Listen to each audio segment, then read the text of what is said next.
Hi hello నమస్తే welcome to Deeti news. నేను మీ దీటి వెంకటస్వామి. ఈ ఛానల్ చూస్తున్న ప్రేక్షకులు శ్రేయభిలాషుల మిత్రులకు నా యొక్క రిక్వెస్ట్, దయచేసి మా ఛానల్ని సబ్స్క్రైబ్ చేసుకోవాల్సిందిగా కోరుతున్నాము. ఇక ఈరోజు వివిధ పేపర్లో ఉన్న ముఖ్యాంశాలు మనం చూద్దాం.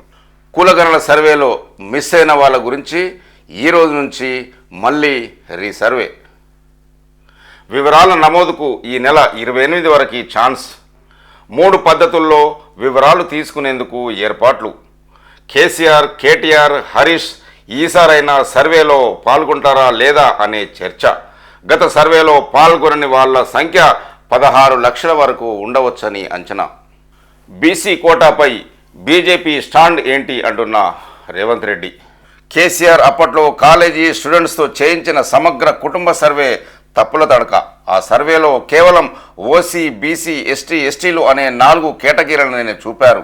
అందులో బీసీలు 51%, ఎస్సీలు 18%, ఎస్టీలు 10%, మిగిలిన వాళ్ళు ఓసీలుగా ఉన్నారు. మరి మైనార్టీలు ఎక్కడికి పోయారు? ఈ సర్వేలో ఎస్సీలో 82 ఉపకులాలు ఉన్నట్లు చూపారు, కానీ ఉన్నవి 59 ఉపకులాలే. స్పెల్లింగ్ తప్పులను కూడా మరొక ఉపకులంగా చూపెట్టారు. కేసీఆర్ చేయించిన ఆ సర్వేను నాడు అసెంబ్లీలో పెట్టనేలేదు, కేబినెట్ అప్రూవ్ కూడా చేయలేదు అంటున్న సీఎం రేవంత్ రెడ్డి. 42% రిజర్వేషన్లపై 10 రోజుల్లో అసెంబ్లీలో తీర్మానం చేసి పంపుతాం. దమ్ముంటే పార్లమెంట్లో ప్రత్యేక సెషన్స్ పెట్టి ఆమోదించాలి అంటున్న CM Revanth Reddy. Modi legally converted BC అని కిషన్ రెడ్డి కూడా చెప్పారు. కాకపోతే ఎప్పుడు బీసీగా మారన్న తేదీలోనే తేడా ఉండొచ్చు. వచ్చే బడ్జెట్ సెషన్లో ఎస్సీ వర్గీకరణ బిల్లు, కులగణన నివేదికపై కమిషన్ లేదా కమిటీ వేస్తాం. మార్చి నెలాఖరులోగా 100% రైతు భరోసా. త్వరలో మహిళలకు 2500 రూపాయల స్కీమ్. కేబినెట్ విస్తరణపై రాహుల్తో చర్చించలేదు అంటున్న సీఎం. ఎవరేమనుకున్నా నా పని నేను చేసుకుంటూ పోతా. ఢిల్లీలో మీడియాతో చిట్ చాట్లో సీఎం రేవంత్ రెడ్డి వెల్లడి. బీసీలకు 42% రిజర్వేషన్ల కోసం తాము 10 రోజుల్లో అసెంబ్లీ తీర్మానం చేసి పంపుతామని, దమ్ముంటే పార్లమెంట్లో ప్రత్యేక సెషన్ పెట్టి ఆమోదించాలని కేంద్ర ప్రభుత్వానికి సీఎం రేవంత్ రెడ్డి సవాల్ విసిరారు. బీసీ కోటపై బీజేపీ స్టాండ్ ఏమిటో చెప్పాలని డిమాండ్ చేశారు. బీసీలకు 42% రిజర్వేషన్లపై 10 రోజుల్లో అసెంబ్లీ తీర్మానం ప్రవేశపెట్టి కేంద్రానికి పంపుతాం. కేంద్రంలోని మోదీ సర్కార్ మార్చి 10 లోపు పార్లమెంటు ప్రత్యేక సమావేశాలు పెట్టి ఈ తీర్మానాన్ని ఆమోదించాలి అని సీఎం రేవంత్ రెడ్డి అన్నారు. బీసీలకు మంచి చేయాలనే చిత్తశుద్ధి ఉంటే దేశమంతా జనగణనతో పాటు కులగణన చేయాలి. ఆ కుల గణనలో ఒకవేళ తెలంగాణలోని బీసీల సంఖ్య పెరిగితే అప్పుడు మమ్మల్ని ప్రశ్నించాలి తప్ప గుడ్డిగా విమర్శలు చేయడం కరెక్ట్ కాదు అని సీఎం అన్నారు. శనివారం ఢిల్లీ పర్యటన ముగించుకొని హైదరాబాద్ బయలుదేరే ముందు సీఎం రేవంత్ రెడ్డి మీడియాతో చిట్ చాట్ చేశారు. స్కూల్ ఫీజులు పెంచేస్తున్నారు అంటూ ఒక న్యూస్. కొత్త చట్టం వస్తదేమోనని కార్పొరేట్, ప్రైవేట్ స్కూల్ మేనేజ్మెంట్ల నిర్వాకం. వచ్చే విద్యా సంవత్సరానికి ఇప్పుడే ఫీజుల పెంపు 15 నుంచి 50% వరకు పెంచుతూ ప్రకటనలు. 25% ముందే కట్టాలని పేరెంట్స్పై ఒత్తిడి. ఆందోళన బాటలో స్టూడెంట్స్, పేరెంట్స్. రంగారెడ్డి జిల్లా హైదనగర్లోని జీ హై స్కూల్ ఉన్న ఫలంగా 40% ఫీజులు పెంచడంతో పేరెంట్స్ శనివారం ధర్నాకు దిగారు. స్కూల్ మేనేజ్మెంట్కు వ్యతిరేకంగా నినాదాలు చేశారు. రాహుల్తో సీఎం భేటీ, కులగణన సభకు రావాలని ఆహ్వానం. దాదాపు 40 నిమిషాలు సాగిన ఈ సమావేశం కులగణన, ఎస్సీ వర్గీకరణపై సుదీర్ఘ చర్చ. మేడిగడ్డ 7వ బ్లాక్ కూల్చివేయాల్సిందే అంటున్న ఎన్డీఎస్ఏ. రిపేర్లు చేసే బదులు కొత్తగా కడితేనే మేలు తుది నివేదికలో పేర్కొన్న ఎన్డీఎస్ఏ. రిపేర్లు చేసిన ఎన్నాళ్ళు ఉంటుందనే గ్యారంటీ లేదు. మళ్ళీ భారీ వరద వస్తే తట్టుకోవడం అనుమానమే. రీడిజైన్ లోపాలతో పాటు మెయింటెనెన్స్ పట్టించుకోలేదని వెల్లడి. 2 వారాల్లో సర్కారుకు నివేదిక అందజేసే ఛాన్స్. మేడిగడ్డ బ్యారేజీలో కుంగిన 7వ బ్లాకును కూల్చి మళ్లీ కట్టాల్సిందేనని ఇప్పటికే పలువురు అధికారులు, నిర్మాణ సంస్థ ప్రతినిధులు కొందరు చెప్పారు. ఇప్పుడు national dam safety authority, NDSA కూడా అదే అభిప్రాయానికి వచ్చింది. 7వ బ్లాకును పూర్తిగా కూల్చేసి కొత్తగా నిర్మిస్తేనే బాగుంటుందని అభిప్రాయాన్ని తన తుది నివేదికలో ఎన్డీఎస్ఏ నిపుణుల కమిటీ పేర్కొన్నట్లు సమాచారం. 7వ బ్లాక్ కింద భారీ అగాధం ఉన్నదని, దాన్ని ఇప్పటికే గ్రౌటింగ్తో పూడ్చారని, ఆ బ్లాక్ రిపేర్లు చేసిన ఎన్నాళ్ళు పటిష్టంగా ఉంటుందని చెప్పలేమని రిపోర్టులో వెల్లడించినట్టు తెలుస్తుంది. కొద్ది వరకే 7వ బ్లాక్ కుంగిందని, భవిష్యత్తులో భారీ వరద వస్తే అది తట్టుకుంటుందన్న గ్యారంటీ కూడా లేదని పేర్కొన్నట్లు సమాచారం. బ్యారేజీ కట్టిన ప్రాంతంలో నది వెడల్పు ఒక్కసారిగా కుచించుకుపోయినట్లు ఉంటుందని, ఫలితంగా భారీ వరద తన్నుకు వస్తే ప్రమాదం ఎక్కువ ఉన్నట్లు పేర్కొంటున్నారు. ఢిల్లీ రైల్వే స్టేషన్లో తొక్కిసలాట, 15 మంది మృతి. మృతుల్లో 10 మంది మహిళలు, 3 చిన్నారులు, 37 మంది తీవ్ర గాయాలు. పలువురు పరిస్థితి విషమం. కుంభమేళకు వెళ్లేందుకు వేలాదిగా పోటెచ్చిన భక్తులు. 2 ప్లాట్ఫామ్ల వద్ద ట్రైన్ ఎక్కేందుకు ఒక్కసారిగా పరుగులు. మృతుల సంఖ్య పెరిగే అవకాశం. ప్రధాని నరేంద్ర మోదీ తీవ్ర దిగ్భ్రాంతి వ్యక్తం చేశారు. రాహుల్ కులమేంది అంటున్న కేంద్ర సహాయ మంత్రి బండి సంజయ్. కాంగ్రెస్ దీనిపై చర్చకు సిద్ధమా అంటూ బండి సంజయ్ సవాల్. మతపరమైన రిజర్వేషన్లకు మేము వ్యతిరేకం. ముస్లింలను బీసీలో చేర్చితే ఆమోదించడం కష్టం అని కామెంట్. సీఎం వ్యాఖ్యలు కరెక్టు కాదు, కుల రాజకీయాలు మానుకోవాలి అంటున్న కిషన్ రెడ్డి. మోదీ క్యాస్ట్ను 1994లోనే కాంగ్రెసే బీసీలో చేర్చిందని బీజేపీ అధ్యక్షుడు కిషన్ రెడ్డి వ్యాఖ్యలు. కాంగ్రెస్ అగ్రనేత రాహుల్ గాంధీది ఏ కులం, ఏ మతం అని కేంద్ర మంత్రి బండి సంజయ్ ప్రశ్నించారు. ప్రధాని మోదీ రాహుల్ కులంపై చర్చకు తాము సిద్ధమని, ఇదే అంశం రెఫరెండంగా ఎమ్మెల్సీ ఎన్నికలకు వెళ్దామా అని కాంగ్రెస్కు బండి సంజయ్ సవాల్ విసిరారు. మోదీ ముమ్మాటికి బీసీనే అని చెప్పారు. మనిషి పుట్టిన వెంటనే కులం పేరుతో పుడతామా? రేవంత్ రెడ్డికి అట్లనే చేశారా? ముఖ్యమంత్రిగా బాధ్యతాయుతమైన పదవిలో ఉండి ప్రధానిపై మాట్లాడేటప్పుడు అవాకులు చెవాకులు మాట్లాడతారా? అది రేవంత్ రెడ్డి విజ్ఞతకే వదిలేస్తున్నాం అని బండి సంజయ్ అన్నారు. శనివారం హైదరాబాద్లోని టూరిజం ప్లాజా వద్ద మీడియాతో సంజయ్ మాట్లాడుతూ, ముస్లింలను బీసీ జాబితాలో కలిపితే రిజర్వేషన్ పెంపు కోసం కేంద్రానికి నివేదిక పంపితే దాన్ని ఆమోదించే ప్రసక్తే లేదని తేల్చి చెప్పారు. మతపరమైన రిజర్వేషన్లకు బీజేపీ వ్యతిరేకం. ముస్లింలను బీసీ జాబితాలతో చేర్చి పంపితే రిజర్వేషన్లను ఆమోదించే ప్రసక్తే లేదు అని బండి సంజయ్ అన్నారు. ఈ విషయం తెలిసి కూడా కాంగ్రెస్ డ్రామాలు ఆడుతున్నదని, కేంద్రంపై తప్పు నెట్టి రాజకీయం చేయాలని చూస్తున్నదని బండి సంజయ్ మండిపడ్డారు. కాంగ్రెస్కు దమ్ముంటే బీసీ జాబితా నుంచి ముస్లింలను తొలగించాలని బండి సంజయ్ డిమాండ్ చేశారు. కులగణన సర్వే సక్రమమైతే మళ్ళీ ఎందుకు సర్వే చేస్తున్నారని ప్రశ్నించారు. ఇంటింటికి వెళ్లి కులగణన సర్వే చేపట్టి కేంద్రానికి నివేదిక పంపించాలని డిమాండ్ చేశారు. రేవంత్ రెడ్డి ప్రభుత్వంలో బీసీ మంత్రులు 2 ఉన్నారని, కేసీఆర్ సర్వేలో 51%, కాంగ్రెస్ సర్వేలో 46% బీసీలు ఉన్నట్లు లెక్కలు వేశారు. మరి ఈ లెక్కన ప్రభుత్వం ఎంతమంది బీసీ మంత్రులు ఉండాలి అని ప్రశ్నించారు. 6 గ్యారంటీలపై ప్రజలు నిలదీస్తుండడంతో CM Revanth Reddy diversion politics చేస్తున్నారని బండి సంజయ్ మండిపడ్డారు. అదేవిధంగా కేంద్ర మంత్రి కిషన్ రెడ్డి మాట్లాడుతూ సీఎం వ్యాఖ్యలు కరెక్టు కాదని ఫైర్ అయ్యారు. కుల రాజకీయం మానుకోవాలి అంటున్న కిషన్ రెడ్డి. మోదీ క్యాస్ట్ను 1994లోనే కాంగ్రెస్ ప్రభుత్వం బీసీలో చేర్చింది. గుజరాత్లోనే కాదు, దేశమంతా బీసీలుగానే గుర్తించింది. ఈ విషయాన్ని సీఎం రేవంత్ రెడ్డి మరిచి మాట్లాడుతుండడం ఏంటి? సామాజిక న్యాయం గురించి కాంగ్రెస్ నేతల నీతులు చెప్పేది. ఒక్కసారైనా బీసీని చేస్తామని ప్రకటించారా అని కిషన్ రెడ్డి నిలదీత. ప్రధాని నరేంద్ర మోదీ కులానికి సంబంధించి సీఎం రేవంత్ రెడ్డి వాస్తవాలను మర్చి వ్యాఖ్యలు చేశారని కేంద్ర మంత్రి, BJP state president Kishan Reddy మండిపడ్డారు. 1994లోనే నాటి కాంగ్రెస్ ప్రభుత్వం మోదీ సామాజిక వర్గాన్ని బీసీలో చేర్చిందని, ఒక్క గుజరాత్లోనే కాకుండా జాతీయ స్థాయిలో బీసీలుగా గుర్తించారన్నారు. ఈ విషయం తెలుసుకోకుండా రేవంత్ రెడ్డి బాధ్యతారహితంగా మాట్లాడుతున్నారని, సీఎం స్థాయిలో ఉన్న వ్యక్తి అలా మాట్లాడడం కరెక్ట్ కాదని కిషన్ రెడ్డి అన్నారు.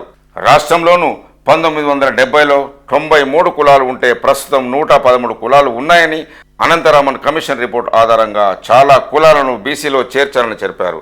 కుల రాజకీయాలను సీఎం మానుకోవాలని కిషన్ రెడ్డి అన్నారు. శనివారం నల్గొండలో ఎమ్మెల్సీ ఎన్నికల ప్రచారంలో కిషన్ రెడ్డి పాల్గొని ఈ సందర్భంగా మాట్లాడుతూ, రాష్ట్రంలో కులగణన సరిగా జరగలేదని, ఆ విషయాన్ని బీసీ సంఘాలతో పాటు అన్ని వర్గాలు ప్రశ్నిస్తున్నాయని తెలిపారు. దేశంలో 60 ఏళ్ళు అధికారంలో ఉన్న కాంగ్రెస్ పార్టీ కులగణన ఎందుకు చేయలేదని కిషన్ రెడ్డి నిలదీశారు. బీజేపీ నేతలకు పీసీసీ చీఫ్ మహేష్ గౌడ్ సవాల్ విసిరారు. దేశమంతా కులగణన చేపట్టి రాహుల్ కులం అడగండి అంటున్న పీసీసీ చీఫ్. బండి సంజయ్ పుట్టుకతో ఓబీసీ, కానీ మోదీ కాదు, కులగణనపై కేంద్రం వైఖరంటో చెప్పాలని పీసీసీ చీఫ్ డిమాండ్ చేశారు. రాహుల్ గాంధీ కులమేంటి అని అడుగుతున్న బీజేపీ నేతలు దమ్ముంటే దేశవ్యాప్తంగా కులగణన చేపట్టి అప్పుడు రాహుల్ ఇంటికి వెళ్లి ఆయన కులం వివరాలు అడగాలని పీసీసీ చీఫ్ మహేష్ కుమార్ గౌడ్ సవాల్ విసిరారు. కేంద్రంలోని బీజేపీ సర్కార్ కులగణన చేపడితే రాహుల్ స్వయంగా అందులో పాల్గొంటారు. అప్పుడు తన కులమేంటో చెప్పి ఆ ఫామ్పై సంతకం చేస్తారు. రాహుల్ కులమేంటో దేశ ప్రజలందరికీ తెలుసని, ప్రత్యేకించి బీజేపీ నేతలకు చెప్పాల్సిన అవసరం లేదని పీసీసీ చీఫ్ మహేష్ కుమార్ గౌడ్ అన్నారు. కులగణనపై కేంద్రం వైఖరేంటో చెప్పాలని డిమాండ్ చేశారు. బీసీల మీద బీజేపీకి ఏమాత్రం చిత్తశుద్ధి ఉన్నా జనగణనతో పాటు కులగణన చేయాలని డిమాండ్ చేశారు. శనివారం గాంధీ భవన్లో మీడియాతో మహేష్ కుమార్ మాట్లాడుతూ, బండి సంజయ్ పుట్టుకతోనే ఓబీసీ, కానీ ప్రధాని మోదీ పుట్టుకతో ఓబీసీ కాదు. మోదీ కులాన్ని 1994లో ఓబీసీలో చేర్చారు. కేంద్ర హోంమంత్రి అమిత్ షా కూడా దీన్ని అంగీకరించారని పీసీసీ చీఫ్ మహేష్ కుమార్ గౌడ్ చెప్పారు. ఎమ్మెల్సీ ఎన్నికల కోడ్ లేని చోట ఇందిరమ్మ ఇండ్ల నిర్మాణం ఉమ్మడి మహబూబ్నగర్, రంగారెడ్డి జిల్లాలో ప్రారంభించాలి. సెక్రటేరియట్లో ఇందిరమ్మ ఇండ్లపై రివ్యూ చేస్తున్న డిప్యూటీ సీఎం బట్టి విక్రమార్క, పొంగులేటి శ్రీనివాసరెడ్డి, వెంకటరెడ్డి, చామల కిరణ్ కుమార్ రెడ్డి. అధికారులకు డిప్యూటీ సీఎం బట్టి విక్రమార్క ఆదేశం. ఓఆర్ఆర్, RRR చుట్టూ శాటిలైట్ టౌన్షిప్స్ ఏర్పాటు, భూమి కోసం రెవెన్యూ శాఖకు ప్రతిపాదనలు పంపండి. డిజిటల్ భూ సర్వేకు మోడర్న్ టెక్నాలజీని వినియోగించాలి. వివాదాల్లో ఉన్న ప్రభుత్వ భూములను సాధించుకోవాలని సూచన.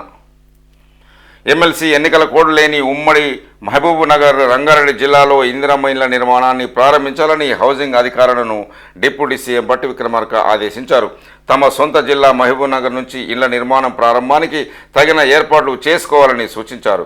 రాష్ట్రంలో ఇళ్లు లేని నిరుపేదల కోసం ఈసారి ప్రతి నియోజకవర్గంలో 3500 ఇండ్ల చొప్పున నిర్మాణానికి బడ్జెట్లో నిధులు కేటాయించినట్లు డిప్యూటీ సీఎం బట్టి విక్రమార్క తెలిపారు.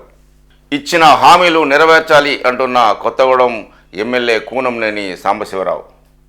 ఉచితాలపై జడ్జీలు కూడా రాజకీయ నేతల్లా మాట్లాడుతున్నారని ఎమ్మెల్యే కూనంనేని వ్యాఖ్యలు. స్థానిక సంస్థల ఎన్నికల్లో పరస్పర అవగాహన విషయంలో కాంగ్రెస్కు చిత్తశుద్ధి లేదని సిపిఐ రాష్ట్ర కార్యదర్శి ఎమ్మెల్యే కూనంనేని సాంబశివరావు అన్నారు. స్థానిక సంస్థల ఎన్నికల నాటికి ఇచ్చిన హామీలను అమలు చేసేలా చర్యలు తీసుకోవాలని సిపిఐ ఎమ్మెల్యే కూనంనేని సాంబశివరావు అన్నారు. ఆడబిడ్డలు జరా సర్కార్తో పదిలం అంటున్న కేటీఆర్. నిన్న గేటు, నేడు స్టార్టర్లు, రేపు పుస్తలతాళ్ళు లాక్ వెళ్తారు అంటున్న కేటీఆర్. కాంగ్రెస్ సర్కార్ పట్ల ఆడబిడ్డలు జరా పైలంగా ఉండాలని బీఆర్ఎస్ వర్కింగ్ ప్రెసిడెంట్ కేటీఆర్ అన్నారు. తెలంగాణ రైతులంటే సర్కార్కు అలసైపోయారని, వారికి నరకం చూపిస్తున్నారని శనివారం కేటీఆర్ ట్వీట్ చేశారు. నిన్న గేటు ఎత్తుకెళ్లారు, నేడు స్టార్టర్లు పీక్కెళ్లారు, రేపు పుస్తలతాళ్ళు లాక్కెళ్తారా అంటూ తెలంగాణ ఆడబిడ్డలారా, ఈ తెలివి తక్కువ కాంగ్రెస్ సర్కార్తో జరా పైలంగా ఉండండి. అప్పులపాలైన అన్నదాతలపై కాంగ్రెస్కు ఇంత కక్షణ. సాగునీరిచ్చే సోయలేదు, రైతుల కష్టాలు పడుతుంటే మాత్రం వేధింపులకు దిగుతారా?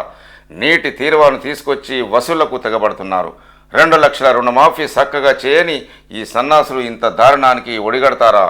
రైతు భరోసాకు సవాలక ఆంక్షలు పెట్టి ఆత్మగౌరవంతో బతికే అన్నదాతలపై దాష్టికాలేంటి? బక్కి చిక్కిన రైతులపై ఈ దుర్మార్గాలేంటి? సమైక్య రాష్ట్రంలో పీడించిన సంక్షోభం ఆనవాళ్లను తెలంగాణ నేలపై మళ్లీ తెస్తామంటే రైతాంగం సహించదు, సంఘటితంగా పోరాడుతుంది. సీఎంకు బుద్ధి చెప్తారు అంటూ కేటీఆర్ ట్వీట్ చేశారు. వర్గీకరణపై అపోహలు తొలగించేందుకు మేధావులు కృషి చేయాలి అంటున్న వైద్య శాఖ మంత్రి దామోదర రాజనరసింహ. ఎస్సీ వర్గీకరణపై ప్రజల్లో ఉన్న అపోహలన్నింటినీ తొలగించేందుకు మాదిగ సామాజిక వర్గానికి చెందిన మేధావులు కృషి చేయాలని హెల్త్ మినిస్టర్ దామోదర రాజనరసింహ కోరారు. ఎస్సీ వర్గీకరణ ద్వారా మాదిగ సామాజిక వర్గానికి చెందిన ప్రజలకు విద్య, ఉద్యోగ రంగాల్లో మెరుగైన అవకాశాలు లభిస్తాయని, వీటితో పాటు ఎస్సీ సప్లాన్, భూ పరిరక్షణ చట్టాల ద్వారా జాతి అభివృద్ధికి దాహోద పడుతుందని తెలిపారు. బంజారా భాషను 8వ షెడ్యూల్లో చేర్చాలి అంటున్న మంత్రి సీతక్క. అసెంబ్లీలో తీర్మానం చేసి కేంద్రానికి పంపుతామంటున్న మంత్రి సీతక్క. ఎస్టీల సంక్షేమం కోసం 17,000 కోట్లు కేటాయించాం. సేవాలాల్ జయంతి వేడుకల్లో మంత్రి సీతక్క, డిప్యూటీ సీఎం బట్టి విక్రమార్క హాజరు. బంజారా భాషను అధికారంగా గుర్తించి రాజ్యాంగంలోని 8వ షెడ్యూల్లో పెట్టాలని కేంద్ర ప్రభుత్వానికి పంచాయతీరాజ్ శాఖ మంత్రి సీతక్క డిమాండ్ చేశారు. ఈ అంశంపై అసెంబ్లీలో తీర్మానం చేసి కేంద్రానికి పంపుతామని ఆమె స్పష్టం చేశారు. ఎస్సీ, ఎస్టీ సప్లాన్తో పాటు ఐటీడీఏలను కాంగ్రెస్ పార్టీ ఏర్పాటు చేసిందన్నారు. శనివారం బంజారాహిల్స్లోని బంజారా భవన్లో రాష్ట్ర ప్రభుత్వం అధికారికంగా నిర్వహించిన సంత్ సేవిలాల్ 286వ జయంతి వేడుకలకు డిప్యూటీ సీఎం బట్టి విక్రమార్క, మంత్రి సీతక్క, సీఎం సలహాదారు వేం నరేందర్ రెడ్డి, ఎంపీలు Balaram Naik, national ST commission member Ramulu Naik హాజరయ్యారు. బీటెక్ గ్రాడ్యుయేట్లకు బీఎఫ్ఎస్ఐలో శిక్షణ. స్కిల్ వర్సిటీలో 4 నెలల కోర్సు అందిస్తామంటున్న మంత్రి శ్రీధర్ బాబు. బీటెక్ గ్రాడ్యుయేట్లకు బీఎఫ్ఎస్ఐ రంగంలో 4 నెలల పాటు ప్రత్యేక శిక్షణ ఇస్తామని ఐటీ పరిశ్రమల శాఖ మంత్రి దుద్దిల్లా శ్రీధర్ బాబు తెలిపారు. స్కిల్లింగ్ పేరిట యంగ్ ఇండియా స్కిల్ యూనివర్సిటీలో ఈ కోర్సును అందిస్తామని శనివారం ఒక ప్రకటనలో ఆయన పేర్కొన్నారు. బీఎఫ్ఎస్ఐ కన్సార్టియం ఎక్విప్మెంట్ సహకారంతో స్కిల్ యూనివర్సిటీ ద్వారా యువతకు ప్రత్యేక నైపుణ్య శిక్షణ ఇస్తామని చెప్పారు. Banking operations, financial markets, insurance, investment banking, software, programming, application and database, cyber security, cloud computing, soft skills తదితర అంశాలపై శిక్షణ ఇస్తామని మంత్రి శ్రీధర్ బాబు తెలియజేశారు. రాష్ట్రంలో నీటి సంక్షోభం అంటున్న మాజీ మంత్రి హరీష్ రావు. సర్కారు వైఫల్యంతో భూగర్భ జలాలు పడిపోతున్నాయంటున్న హరీష్ రావు. కాంగ్రెస్ సర్కారు వైఫల్యంతో రాష్ట్రంలో నీటి సంక్షోభం దిశగా వెళ్తున్నదని బీఆర్ఎస్ ఎమ్మెల్యే హరీష్ రావు అన్నారు. రాష్ట్ర వ్యాప్తంగా భూగర్భ జలాలు తగ్గడమే అందుకు నిదర్శనమని శనివారం ఎక్స్లో పోస్ట్ చేశారు. 2013 నుంచి 2023 వరకు భూగర్భ జలాలు 56% పెరిగాయన్నారు. మిషన్ కాకతీయ ద్వారా 27,000కు పైగా చెరువులను పునరుద్ధరించడంతో 15 లక్షల ఎకరాలకు సాగునీరు అందిందన్నారు. కానీ 14 నెలల కాంగ్రెస్ పాలనలో ఈ వ్యవస్థ అస్తవ్యస్తమవుతుందన్నారు. రాష్ట్ర వ్యాప్తంగా భూగర్భ జలాలు భారీగా పడిపోవడం ఆందోళనకరం. 120 కిలోమీటర్ల పొడవున గోదావరి పూర్తిగా నీరు లేకుండా ఎండిపోతుంది. తాగునీటి కోసం ఎక్కువ మోటార్లు నడిపించుకోవాల్సి రావడం వల్ల కరెంటు బిల్లులు పెరిగే పరిస్థితి. ప్రభుత్వం తక్షణమే స్పందించి నీటి పరిరక్షణ చర్యలు తీసుకోకపోతే మరింత నీటి కొరతను ఎదుర్కోవాల్సి వస్తుందని హరీష్ రావు వ్యాఖ్యలు చేశారు. మల్క కుమరయ్యకు మరో 2 సంఘాల మద్దతు. బీజేపీ కరీంనగర్, ఆదిలాబాద్, నిజామాబాద్, మెదక్ జిల్లాల టీచర్స్ ఎమ్మెల్సీ అభ్యర్థి మల్కా కుమరయ్యకు మరొక 2 టీచర్ సంఘాలు మద్దతు ప్రకటించాయి. హైదరాబాద్లో శనివారం మల్కా కుమరయ్యను Telangana government all residential educational institution employees association రాష్ట్ర అధ్యక్ష ప్రధాన కార్యదర్శులు నరసింహులు గౌడ్, గణేష్ తదితరులు కలిసి తమ మద్దతు లేఖను అందించారు. ఈ సందర్భంగా వారు మాట్లాడుతూ తమ సమస్యలు మల్క కుమరయ్యతోనే పరిష్కారం అవుతాయన్న నమ్మకంతో తాము మద్దతు ఇస్తున్నట్లు ఆ సంఘాల ప్రతినిధులు తెలియజేశారు. బిల్డర్లకు సంపూర్ణ సహకారం. గ్రీన్ బిల్డింగ్ అంశంపై టీజీఐఏసీ, క్రెడాయి మధ్య ఎంఓయూను చూపుతున్న డిప్యూటీ సీఎం బట్టి విక్రమార్క. ఫ్యూచర్ సిటీని వెబ్ 0 సిటీగా నిర్మిస్తాం. డిప్యూటీ సీఎం బట్టి. హైదరాబాదును గ్రీన్ సిటీగా మార్చేందుకు నిర్ణయించినాం. రెవెన్యూ కంటే నగర ప్రజల ఆరోగ్యమే ముఖ్యం. బిల్డర్స్ గ్రీన్ తెలంగాణ సమ్మిట్లో బట్టి ప్రసంగం. గ్రీన్ బిల్డింగ్ కాన్వెస్ట్పై TGIAC, CREDAI MOU. Green building concept చాలా మంచిదని, వీటిని నిర్మించేందుకు ముందుకొచ్చే వారిని ప్రోత్సహిస్తామని డిప్యూటీ సీఎం బట్టి విక్రమార్క తెలియజేశారు. CM Revanth Reddy dream project అయిన ఫ్యూచర్ సిటీని నెట్ 0 సిటీగా నిర్మించాలనేదే ప్రభుత్వ లక్ష్యమని పేర్కొన్నారు. శనివారం ఐజీబీసీ ఆధ్వర్యంలో హైదరాబాద్లో నోవాటెల్లో తెలంగాణ బిల్డర్స్ గ్రీన్ సమ్మిట్ను ప్రారంభించి మాట్లాడారు. అంతకుముందు గ్రీన్ బిల్డింగ్ అంశంపై టీజీఐఏసీ, క్రెడాయి మధ్య ఎంఓయు కుదిరింది. ఈ పత్రాలను టీజీఐఏసీ ఎండి విష్ణువర్ధన్ రెడ్డి, క్రెడాయి ప్రెసిడెంట్ రాజశేఖర్ రెడ్డి మార్చుకున్నారు. ఈ సందర్భంగా బట్టి విక్రమార్క మాట్లాడుతూ తెలంగాణ యంగ్ స్టేట్ అయినా చాలా ఫాస్ట్గా అభివృద్ధి చెందుతున్నదని, రాష్ట్రాభివృద్ధి కోసం పలు నిర్ణయాలు తీసుకుంటున్నామని డిప్యూటీ సీఎం బట్టి విక్రమార్క తెలియజేశారు. మహాకుంభమేళకు మస్తు జనం. 34 రోజుల్లోనే 50 కోట్ల మంది పుణ్యస్నానాలు. ఇది 8 దేశాల జనాభా కంటే ఎక్కువ. ప్రపంచంలోనే అతిపెద్ద ఆధ్యాత్మిక సమ్మేళనంగా కుంభమేళ వివరాలు వెల్లడించిన యూపీ సర్కార్. యూపీలోని ప్రయాగరాజ్లో జరుగుతున్న మహాకుంభమేళలో సరికొత్త రికార్డు నమోదైంది. ఈ మేళ జరుగుతున్న త్రివేణి సంగమంలో శుక్రవారం సాయంత్రం వరకు దాదాపు 50 కోట్ల మందికి పైగా భక్తులు పుణ్యస్నానాలు చేసినట్లు యూపీ సర్కారు ఒక ప్రకటనలో తెలిపింది. కేవలం 34 రోజుల్లోనే ఇన్ని కోట్ల మంది పుణ్యస్నానాలు చేసినట్లు వెల్లడించింది. భారత్, చైనా మినహాయించి ఎక్కువ జనాభా గల దేశాల పాపులేషన్ కుంభమేళాను సందర్శించిన హిందూ యాత్రికుల సంఖ్య దాటేసిందని, ఇది అమెరికా, రష్యాలో ఉమ్మడి జనాభా కంటే ఎక్కువగా ఉన్నదని యూపీ సర్కారు పేర్కొంది. ఏఐపై మాటలు చెప్తే సరిపోదు అంటూ మోదీపై రాహుల్ గాంధీ విమర్శలు.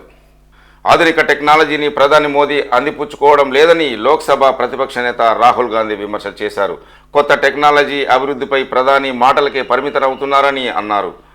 ఆధునిక సాంకేతికను రూపొందించడానికి మనకు బలమైన పునాది అవసరమని చెప్పారు. డ్రోన్ల తయారీలో చైనా సాధించిన పురోగతిని వివరిస్తూ సోషల్ మీడియాలో ఎక్స్లో రాహుల్ శనివారం పోస్ట్ పెట్టారు. డ్రోన్లు యుద్ధరంగంలో విప్లవాత్మక మార్పులు తీసుకొచ్చాయి. బ్యాటరీలు, మోటార్లు, ఆప్టికల్స్ జత చేయడంతో యుద్ధ భూమిలో కమ్యూనికేటివ్ అవుతున్నాయి. అయితే డ్రోన్లు కేవలం టెక్నాలజీ మాత్రమే కాదు, బలమైన పారిశ్రామిక వ్యవస్థతో ఉత్పత్తి చేసిన ఆవిష్కరణలు. దురదృష్టవశాత్తు దీన్ని గుర్తించడంలో ప్రధాని మోదీ విఫలం అయ్యారని రాహుల్ గాంధీ విమర్శలు చేశారు. అభిమాన నేత కేసీఆర్తో అక్షరాభ్యాసం. గజ్వేలుకు చెందిన కొమ్ము నవీన్ కుమార్ తన కొడుకు రోహన్ తేజ్కు కేసీఆర్ చేతుల మీదుగా ఎర్రబల్లిలోని నివాసంలో శనివారం అక్షరాభ్యాసం చేయించారు. కేసీఆరే తనకు గురువు, దైవమని, అందుకే తన కొడుకుకు ఆయన చేతుల మీదుగా అక్షరాభ్యాసం చేయించానని నవీన్ కుమార్ తెలియజేశారు.